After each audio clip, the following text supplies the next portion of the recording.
Bonjour à tous les amis, j'espère vraiment que vous allez tous très bien. Moi ça va super, très content de vous tourner cette nouvelle vidéo les amis. On se retrouve évidemment, comme vous l'aurez deviné, pour le pronostic du match retour entre le Paris Saint-Germain et le Stade Brestois. Le match aller s'est clôturé sur une victoire 0-3 des Parisiens. Quasiment mission impossible de retourner la situation pour les Brestois, mais on ne sait jamais, c'est un match de Ligue des Champions, tout peut arriver. Donc voilà, on va évidemment repartir sur les dernières actualités des deux dernières équipes, etc. Faire un petit parallèle avec le match aller, forcément, parce que il va y avoir des similitudes, je pense. Et puis, bah voilà, mon pronostic en fin de vidéo. Donc, on est parti, les amis. Comme je l'ai dit, PSG Brest, ça va se jouer cette fois-ci au Parc des Princes le mercredi 19 février à 21h, en même temps que un certain Real Madrid-Manchester City. Donc, il va falloir faire un choix.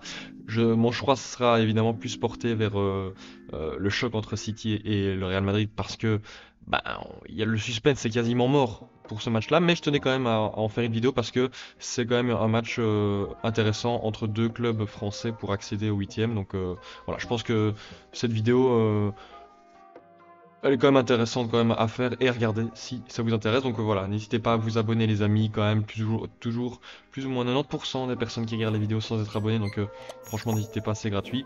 Et puis on est parti. Les dernières confrontations, les gars, les amis, entre le Paris Saint-Germain et Brest. 20, sur les 22 dernières rencontres, on est sur 3 nuls entre les deux équipes et 19 victoires pour les Parisiens. Donc, c'est vraiment compliqué pour que déjà les Brestois gagnent le match, déjà de 1, et puis en plus de ça, renversent totalement la situation pour se qualifier en huitième de finale. Mais bon, on sait jamais, on ne sait jamais. Le 0-3, comme j'ai dit, le match aller, les Parisiens ont quand même bien géré leur match. Dès le début, comme d'habitude, avec un pressing assez haut, un bloc très uni, voilà, très collectif, qui bouge ensemble, qui joue ensemble, avec un contre-pressing aussi en perte de balle. Ça a plutôt bien fonctionné. Penalty à la 21e pour Vitinha qui le convertit.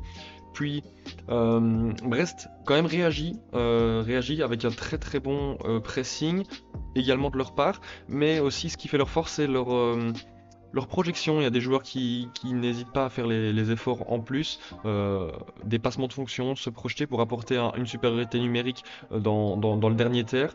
Ça a plutôt bien fonctionné, il y a quand même eu des arrêts, des tirs, etc. qui sont passés proches de marquer. Malheureusement, le suspense est quasiment tué juste avant la fin de la première mi-temps parce qu'une magnifique ressortie de balle, on y reviendra en fin de vidéo parce que forcément ça aura aussi un impact, la capacité du PSG à se sortir des situations un peu compliquées grâce à leur jeu de possession très bien huilé, très efficace depuis que Luis Enrique est nominé en tant que coach. Mais voilà, ils viennent tuer une suspense, Dembélé à la 45e qui vient marquer son premier but de la rencontre et puis le doublé à la 66e.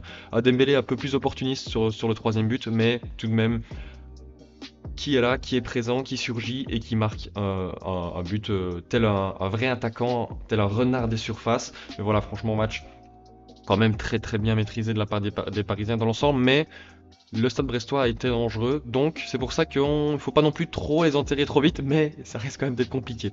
On va commencer avec les Parisiens qui ont sécurisé un nouveau succès en Ligue 1, 0-1 face à Toulouse. Voilà, franchement, match où on a vu un peu un PSG assez qui a pu être mis en difficulté par les Toulousains parce que bloc bas de la part des Toulousains, donc forcément on sait bien que le Paris Saint-Germain a eu dans le passé des difficultés pour trouver des solutions, des moyens de créativité pour empêcher d'être voilà, d'être trop acculé dans la moitié adverse et ne pas savoir trouver d'espace entre les lignes. Ils ont trouvé la solution sur un corner en deux temps parce que dévié par une tête de Pacho une première fois et puis Fabien Ruiz, plein d'opportunisme, vient mettre ce ballon au fond. Victoire 0-1 des Parisiens. L'objectif est rempli. Victoire pour se rassurer avant une nouvelle confrontation face à Brest. Ils sont toujours premiers avec 10 points d'avance sur leur seul dauphin maintenant, Marseille. Voilà, je pense que la Ligue 1 ce sera encore une fois pour eux. Ils ont les qualités pour, ils ont les joueurs pour, ils ont la qualité du banc aussi pour faire tourner à certains moments qui sera super important quand le Paris Saint-Germain va affronter des plus grosses équipes en Ligue des Champions. Mais voilà, en tout cas, Tout roule, tout roule, tout roule pour le moment du côté du Paris Saint-Germain. Au niveau de la compo, il y avait deux trois changements par rapport forcément à Brest. Hakimi, par contre, était titulaire, ça c'est sûr. Pacho et Beraldo cette fois-ci à la place de Marquinhos qui a été laissé au repos. Mais Hernandez à gauche aussi, Lucas Hernandez qui a pris la place de Nuno Mendes. Savonov à la place de Donnarumma. Le milieu, Désiré Doué, Mayoulou et Fabien Ruiz. Et puis en attaque, Barcola, Kvaratskhelia et Kangin Lee. Voilà, donc quand même une équipe remaniée mais qui est toujours efficace. C'est ça aussi qui fait la force de cette équipe, c'est que n'importe quel joueur est impliqué à 100% dans le jeu de Luis Enrique et donne tout à 100% et respecte toutes les consignes. En plus de cela, au niveau des blessés, il y a seulement Zahir Emery et Ibrahim Mbaye. Donc pas de gros blessés, pas de sortie sur blessure lors de ce match. Donc franchement, tous les feux sont ouverts pour les Parisiens. Côté Stade Brestois, justement, eux, c'est un peu moins le cas parce que match nul face à Auxerre, ils sont menés après 18 minutes de jeu, ils arrivent à reprendre, enfin se remettre dans le match avec un but de Ndie à la 60e. Ils reprennent un but dans la foulée vers la 74e minute, encore une fois par Perrin. Et puis à York sur un très bon jeu à deux avec Mama Baldé, il me semble, à la 79e, qui vient mettre ce ballon au fond. 2-2, ils viennent rattraper quand même deux fois un déficit de un but. Donc on voit quand même qu'ils ont une force de caractère. Mais bon, à la maison, il y avait quand même moyen de mieux faire pour les Brestois. Ça allait même pas non plus super bien en confiance avant d'affronter le PSG. Ils sont 8e pour le moment et ils resteront à cette 8e place à moins d'un succès de Strasbourg. Mais voilà, c'est pas non plus le meilleur classement qu'ils ont fait. En même temps, ils jouent la Ligue des Champions, donc c'est quand même compliqué d'avoir un effectif aussi performant en Ligue 1 qu'en Ligue des Champions. Mais ça reste quand même déjà une belle épopée pour les Brestois. Ils peuvent déjà être très très très fiers de ce qu'ils ont réalisé. Au niveau de la compo, bah, ça reste quand même du classique. Il y a un peu moins de turnover du côté de Eric Roy. Bizot dans les buts, Lala à droite, le Cardinal NDI, on a fait reposer le Chardonnay, Bourgo à gauche, le double pivot avec Fernandez, Magnetti, en numéro 10, Doumbia à gauche, Salah à droite, Camara et puis en pointe à York. Voilà, et donc Mame Baldé rentré, Silma, Lesmelou, Zogbe, Fèvre. Voilà, il a fait tourner aussi un petit peu, mais beaucoup moins que l'a pu faire Luis Enrique. Au niveau des blessures, bah forcément, c'est toujours les mêmes que la semaine dernière. Del Castillo, Amavi, Jonas Martin, etc. Et Bradley Loco. Donc, forcément, mon prono, je pense que beaucoup de monde va le deviner, selon les bookmakers. En plus de ça, j'ai oublié de changer les noms, mais bon, ça, c'est pas très grave. Le PSG est nettement favori, ils ont une cote à 1,18, le nul est à 7,50 et Brest est à 13, les amis. Donc, un renversement du stade brestois est quasiment mission impossible, mais comme l'a dit Eric Roy, c'est pas encore fini, c'est pas encore fait. Donc, on sait jamais, un miracle dans le foot, c'est déjà arrivé plus d'une fois, donc. C'est peut-être possible. Maintenant, je pense quand même que le PSG devrait s'imposer sans trop de problèmes. J'ai mis 3 buts à 1 parce que forcément Brest va vouloir pousser. Et à l'image du deuxième but parisien qu'on va analyser ensemble juste après,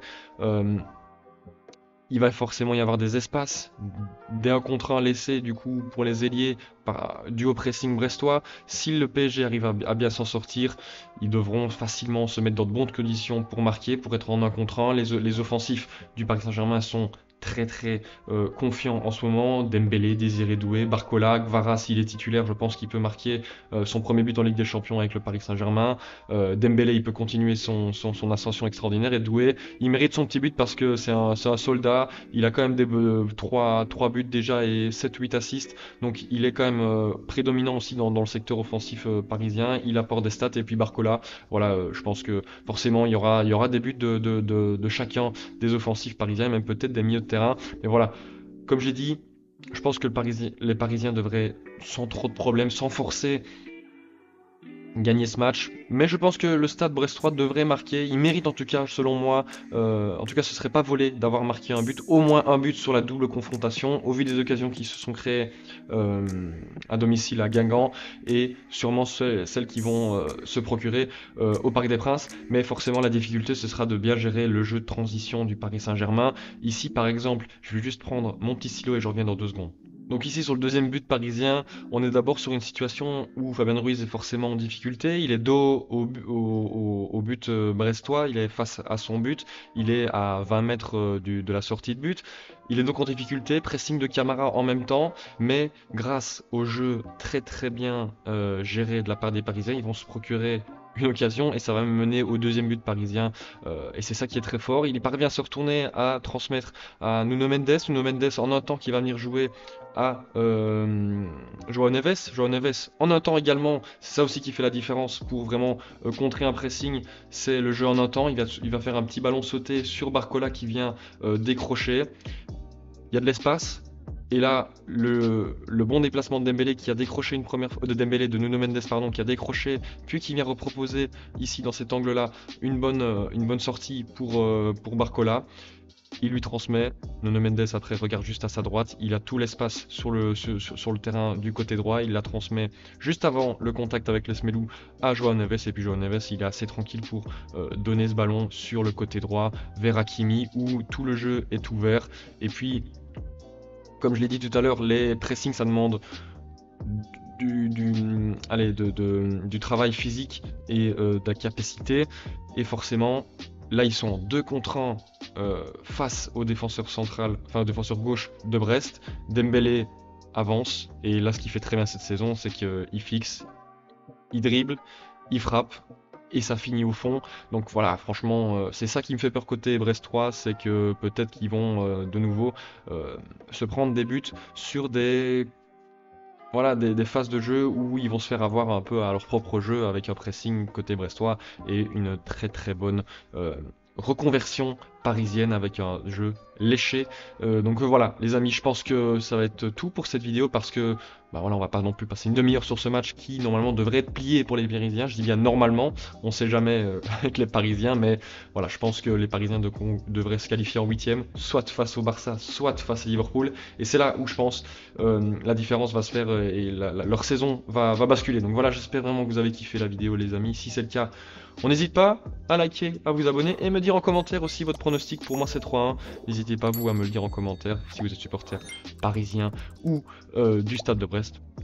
N'hésitez pas à le mentionner également. Et je vous dis du coup, les amis, à demain pour une nouvelle vidéo, le pronostic City Real, et à dans 2 jours pour le pronostic des 8 matchs de cette phase retour de Ligue des Champions. Je vous dis à très bientôt les amis, c'était Bencher. Ciao ciao.